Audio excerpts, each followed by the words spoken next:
Hello everyone, welcome to fuzzy cookings. Tasty homemade recipes కోసం మన ఛానల్ని సబ్స్క్రైబ్ చేయండి. ఇప్పుడు మనం ఇంట్లో వండుకునేలా తక్కువ మసాలాలతో టేస్టీ జ్యూసీగా ఉండే మటన్ కర్రీని ఎలా తయారు చేయాలో ఇప్పుడు చూద్దాం. నేను కేజీ మటన్ని తీసుకున్నాను. మీరు మీ క్వాంటిటీని బట్టి ప్రిపేర్ చేయండి. మటన్ని క్లీన్ చేసుకుని పక్కన పెట్టుకోండి. 3 ఉల్లిపాయలను తీసుకుని కట్ చేసుకుని ఆయిల్లో వేసి గోల్డెన్ కలర్ వచ్చే వరకు ఫ్రై చేయండి. ఇలా ఫ్రై చేయడం వల్ల కర్రీ చాలా టేస్టీగా ఉంటుంది.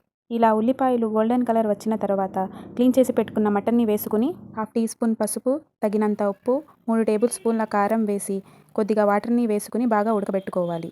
మటన్ మెత్తగా ఉడికిన తర్వాత 2 టేబుల్ స్పూన్ల అల్లం వెల్లుల్లి పేస్ట్, 3 టేబుల్ స్పూన్ల గసగసాల ధనియాల పేస్ట్ని వేసుకుని బాగా కలుపుకోవాలి. ఇప్పుడు ఎక్కువగా మార్కెట్లో వచ్చే ధనియాల పొడిని వాడుతున్నారు. ఇలా గసగసాలు ధనియాలను పేస్ట్ చేసుకుని వేసుకోవడం వల్ల మన కర్రీ చాలా జ్యూసీగా ఆ కమ్మదనం అనేది వస్తుంది. ఇలా బాగా కలిపిన తరువాత కొద్దిగా వాటర్ వేసి మసాలాలు బాగా ఉడికిన తరువాత కొత్తిమీరను వేయండి.